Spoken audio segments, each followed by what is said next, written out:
Assalamualaikum warahmatullahi wabarakatuh. Sahabat Unida, selamat datang di channel YouTube Unida Malang. Dalam berbisa bincang santai seputar ilmu pengetahuan dan isu-isu terkini. Jangan lupa untuk like, komen, dan share ya.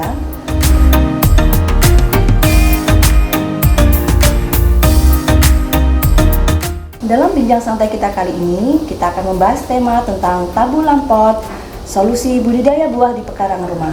Telah hadir bersama kita narasumber yang berkompeten di bidangnya, yaitu Bapak Hadi Muhammad Yusuf, Sarjana Pertanian. Beliau adalah alumni dari Fakultas Pertanian dan beliau saat ini bekerja di Badan Riset dan Inovasi Nasional.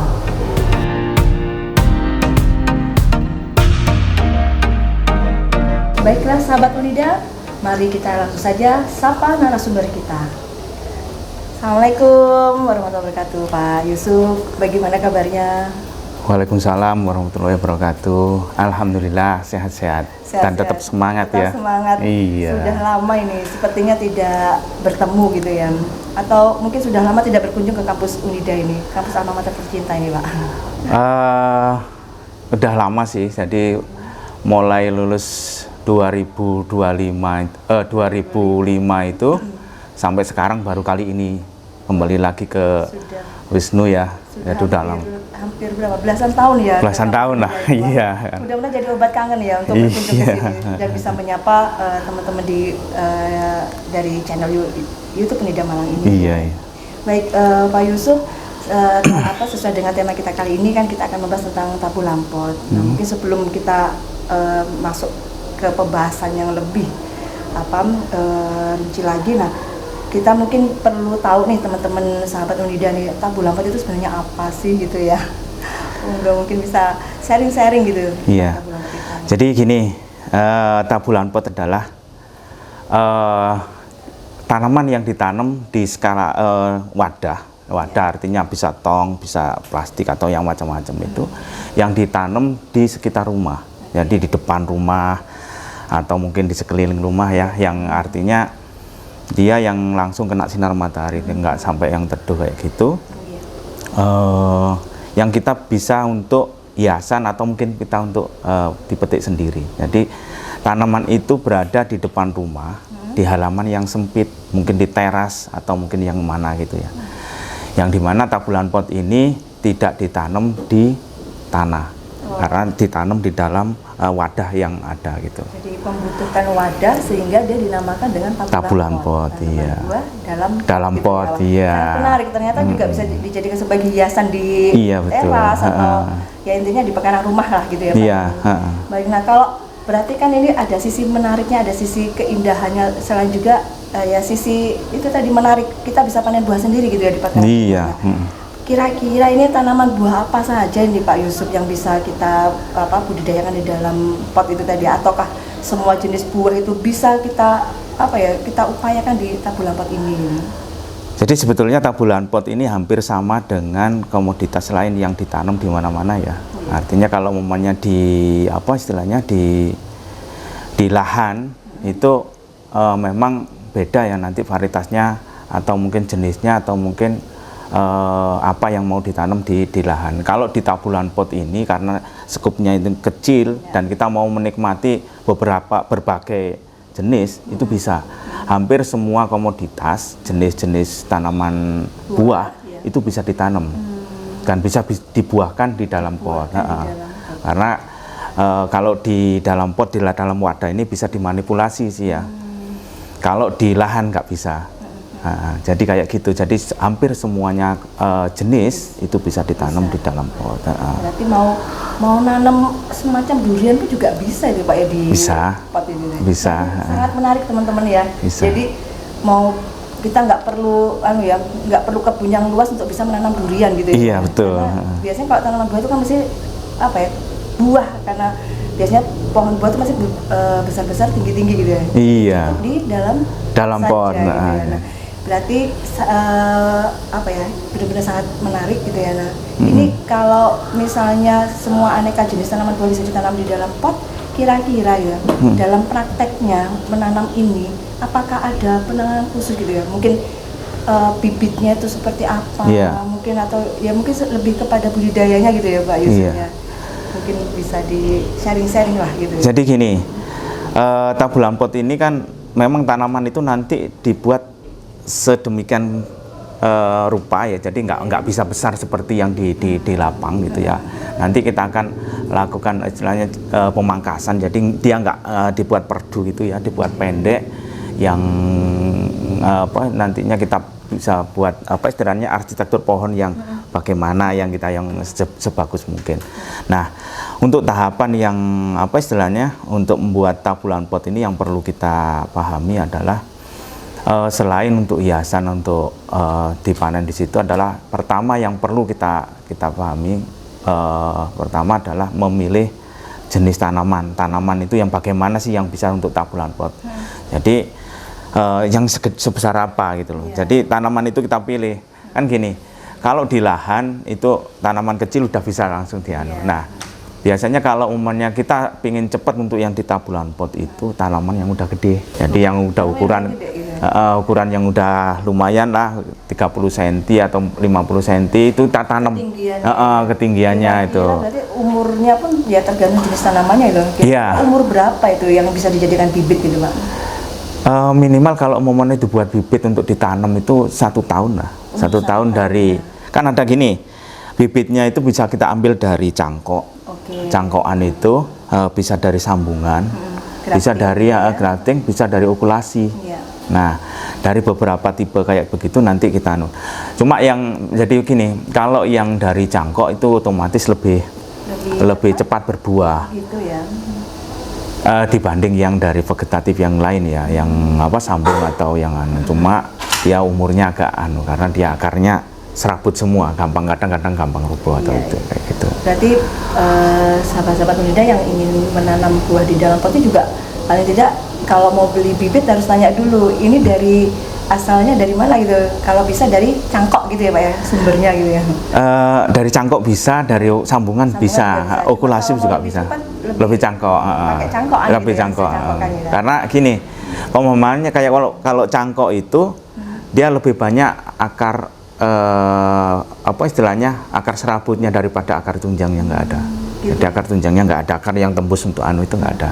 Jadi makanya dia lebih cepat untuk berbuah. Cepat untuk berbuah. Iya. Salah satu faktor untuk bisa mempercepat tanaman buah dalam pot berbuah juga salah satunya dari cangkokan. Cangkokan dan juga dipengaruhi dari akarnya itu tadi ya. Iya, karena akar itu kan banyak akar serabutnya dibanding yang akar tunjangnya. Kayak gitu. Nah, itu kalau dari segi bibit ya Pak. Kalau tadi terkait kalau di pekarangan itu kan kayak terbatas gitu ya. Mungkin penempatannya atau gimana? Saya mau naruh di teras, apakah boleh atau naruh harus di pekarangan yang masih terpapar tadi ya, mungkin matahari atau. Jadi intinya tanaman itu apalagi tanaman buah itu membutuhkan sinar matahari penuh. Penuh ya. Jadi kalaupun di teras mataharinya masih terjangkau di situ nggak masalah. Nggak masalah. Artinya sinar matahari. Jangan sampai di tempat yang teduh. Yang kalau yang teduh nanti isolasi dia perpanjangan tunas gitu, jadi lama nanti berbuahnya. Malah lama. Iya. Semakin banyak tunasnya tapi malah nggak berbuah. Iya.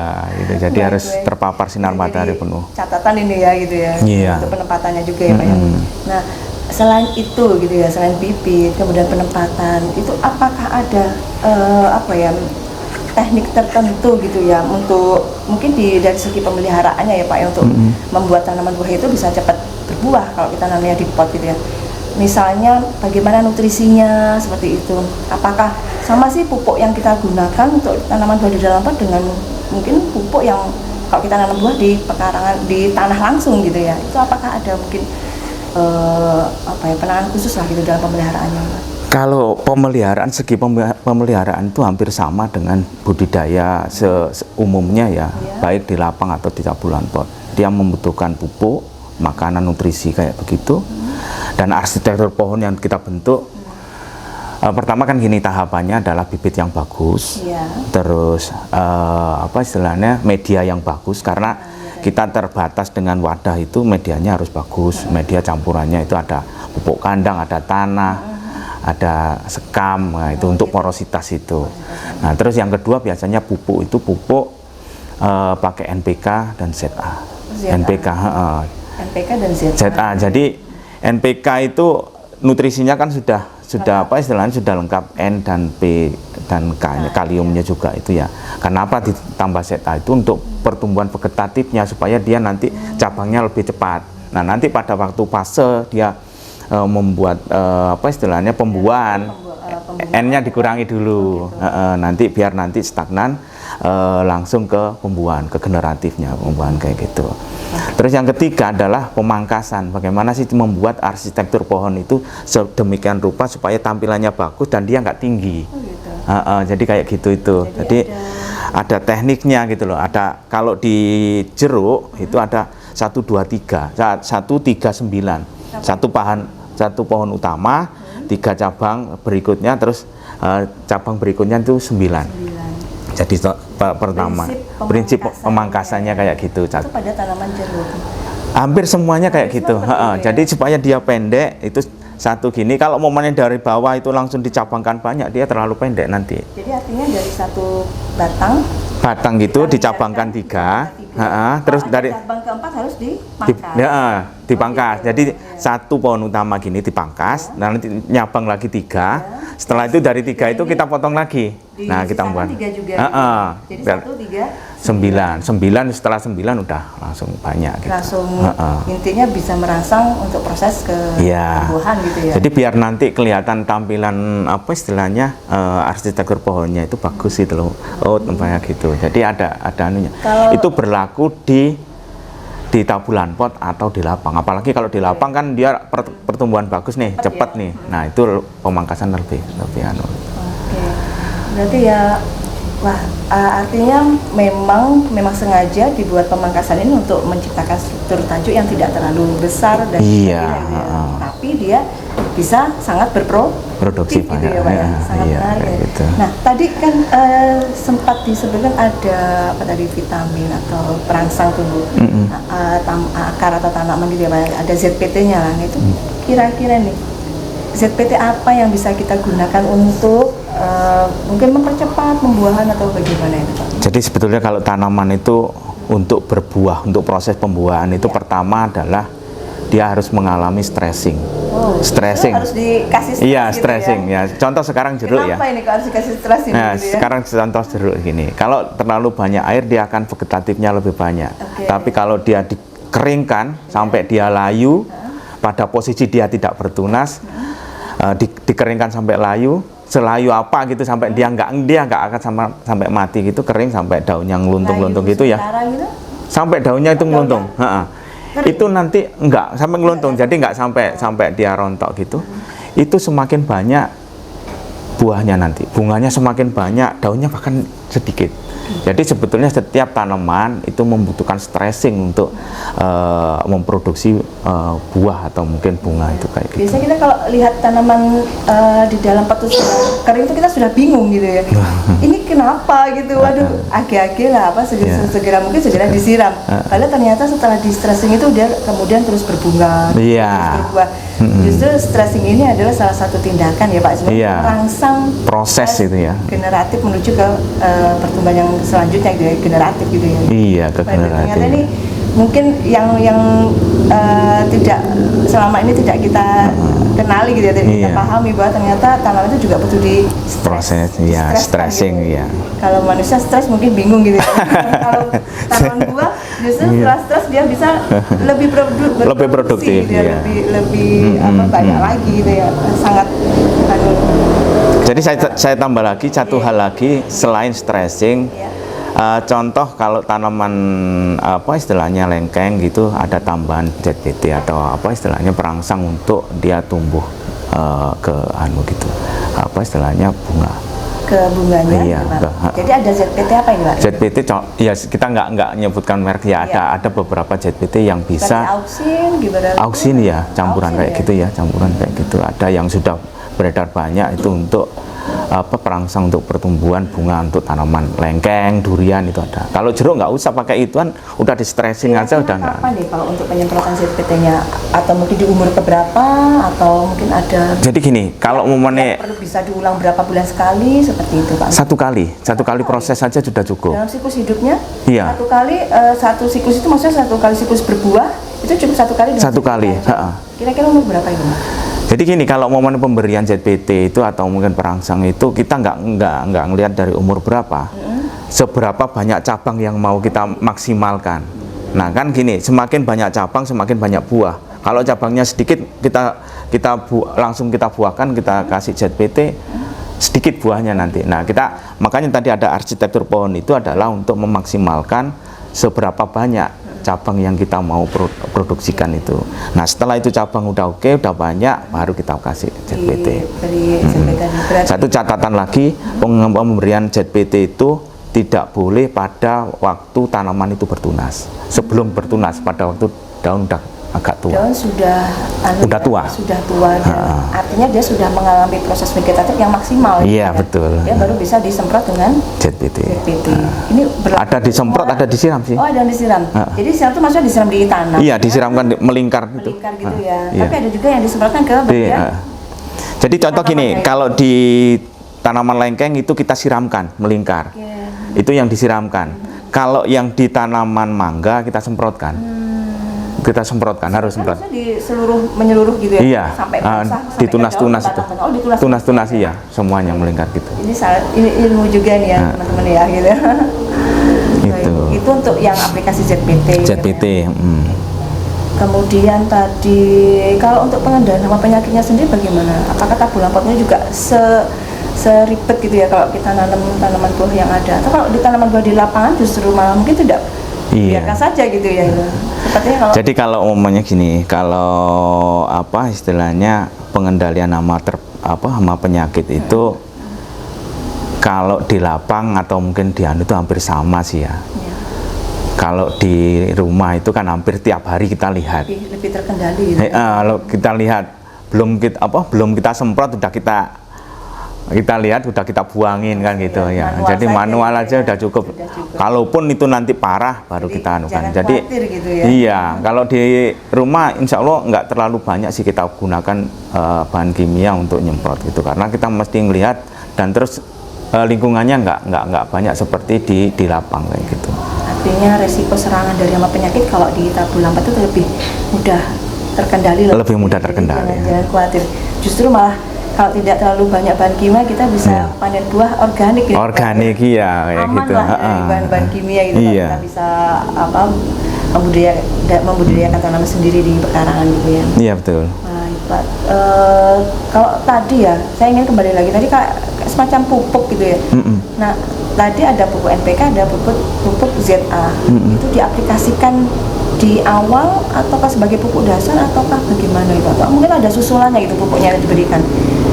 Dalam proses produksi satu kali periode siklus itu kita 3 kali biasanya 3 kali proses untuk pemberian pupuk yang kalaupun itu yang di lapang ya. Kalau umpamanya di tabung pot yang kita karena fokus di tabung pot kayaknya 2 kali udah cukup sih, udah cukup. Jadi pertama mau proses mau bunga itu tadi dan nanti setelah buah ukuran udah sekelereng gitulah itu baru dikasih. 2 kalinya itu ya? 2 kali itu udah cukup. Kalau di awalnya pas kita misalnya penyiapan media itu nggak perlu diberi pupuk-pupuk dulu? Pupuk dasar nggak masalah. Oh, pupuk dasar? Iya, pupuk dasar. Berupa apa? Tetap NPK? NPK aja nggak masalah. Nggak perlu tambah ZA tadi? Nggak usah, udah cukup itu. Nanti kan ada pemberian ZA pada waktu yang pertama dan kedua tadi.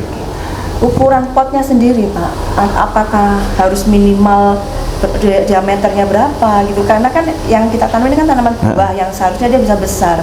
Nah, terkait juga dengan perakaran, apakah ukuran potnya ini juga harus selebar apa gitu? Kalau ukuran pot ini karena ini keterbatasan terbatas media yang kita berikan, tanaman itu juga terbatas.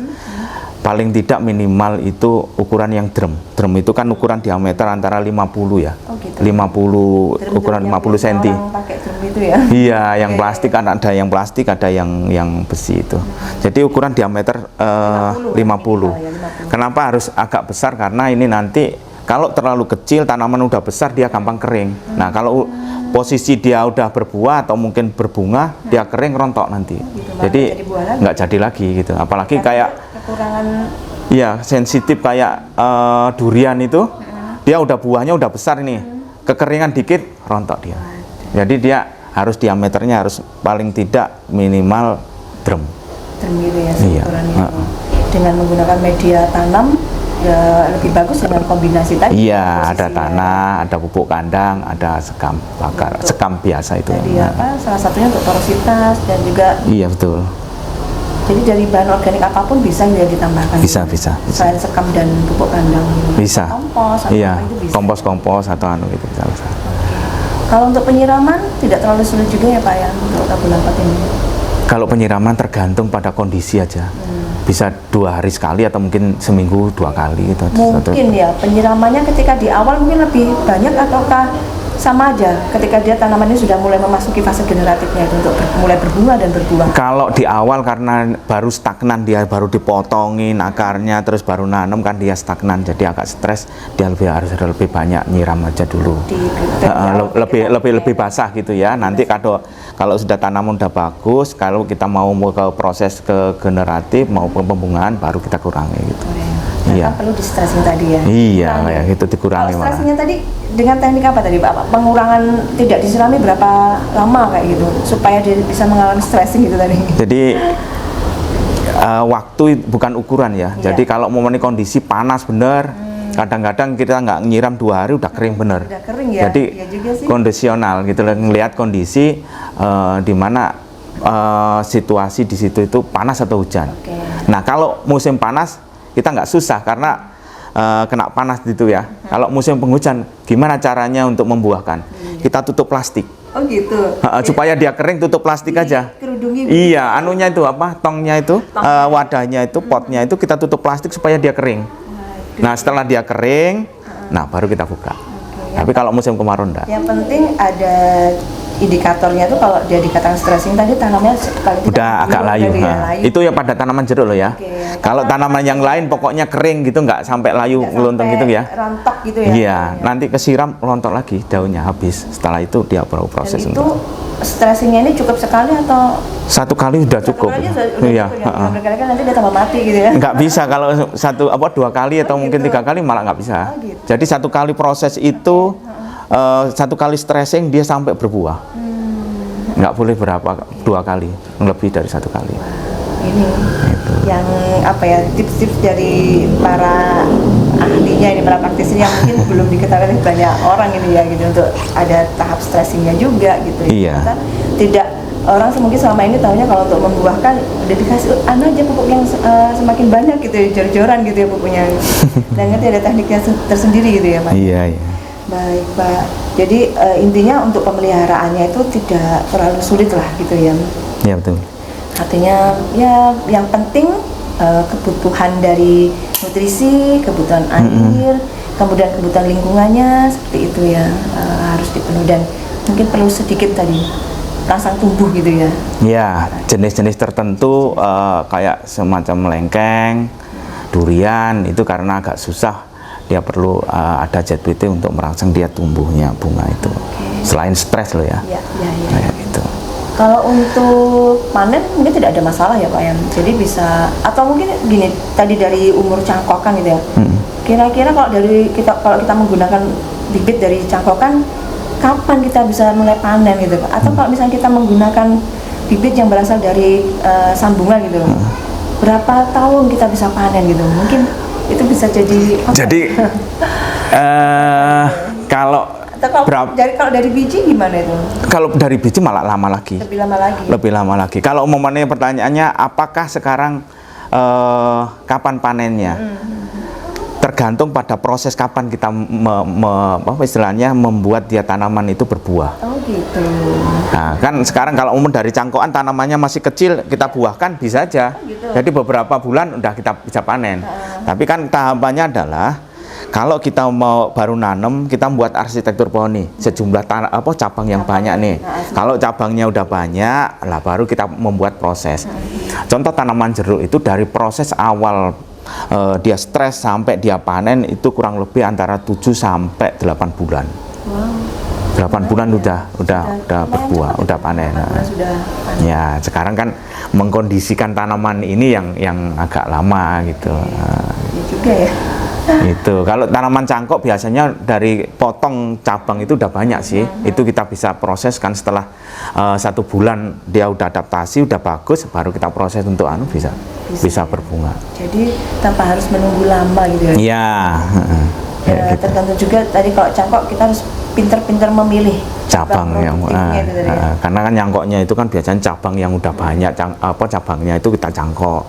Nah kalau yang dari vegetatif itu kan cuma tinggi aja tapi nggak ada cabangnya, itu yang perlu proses. Perlu penanganan Ya, proses itu. prosesnya lebih Buat lagi cabang ya, itu ya. cabang itu lagi ya, Itu. supaya semakin lebih banyak apa istilahnya percabangnya bisa terbentuk. Betul. Baiklah, artinya ini sudah banyak sekali gitu ya informasi yang bisa kita gali gitu ya dari Pak Yusuf ini tentang tabu lampot. Karena memang apa ya, kan biasanya tuh ada keinginan kecil gitu ya, saya pengen nanam buah, diuncalnya aja gitu, kayak dilempar aja bijinya nanti tumbuh gitu. Tumbuh, ya. Itu belum tentu juga bisa cepat berbuah gitu ya. Nah, Iya. kalau memang ingin punya tanaman buah di pekarangan, mari gitu ya kita coba Iya. aja tabu lampot gitu ya. Betul. Baiklah, Pak Yusuf, sangat menarik sekali gitu ya perbincangan kita kali ini. Mungkin tidak terasa nih ya, kita sudah sampai di penghujung acara gitu ya. Mungkin sebelum kita tutup ada closing statementnya untuk teman-teman yang mungkin tertarik gitu ya untuk menanam tanaman buah di dalam pot gitu. Silakan. Jadi sebetulnya tipsnya adalah kalau ingin kita menikmati apa istilahnya petik buah dengan keindahan, selain dengan untuk keindahan di rumah, yang kita tidak punya lahan adalah alternatifnya adalah membuat tabulan pot, di mana sangat mudah sekali. Tabulan pot adalah kita membuat tadi yang memilih tanaman yang ditanam di dalam pot itu, yang nggak susah sih untuk pemeliharaannya dan bisa buat organik juga tanpa pestisida bisa, karena nggak terlalu banyak hama penyakit di situ. Jadi sangat mudah. Jadi yang penting ada niat, terus semangat. Kita pengen membuat kayak gitu ya. Nah, di dalam apa istilahnya kita menikmati keindahan alam ya. Baik itu di apa istilahnya kayak semacam tanaman yang di lahan kita apa istilahnya kita taruh di dalam rumah, menikmati di pekarangan di depan rumah gitu. Itu aja. Jadi tetap banyak belajar, kita banyak belajar terus untuk membuat itu dan apa istilahnya budidaya istilahnya tanaman buah ya yang di dalam pot yang ada di rumah gitu aja, selain untuk keindahan itu. Terima kasih Pak Yusuf atas sharing ilmunya gitu ya. Sama-sama. Mudah-mudahan bisa memberikan manfaat untuk teman-teman dimanapun berada ya. Baiklah, demikian sahabat Munida bincang santai kita kali ini. Mudah-mudahan ilmunya setelah diberikan oleh Pak Yusuf bisa memberikan manfaat untuk teman-teman sekalian. Jangan lupa untuk subscribe, like, comment, dan share informasi yang ada di channel YouTube Munida Malang ini. Terima kasih dan kami mohon maaf bila ada kekurangan. Assalamualaikum warahmatullahi wabarakatuh. Waalaikumsalam warahmatullahi wabarakatuh. Sama-sama.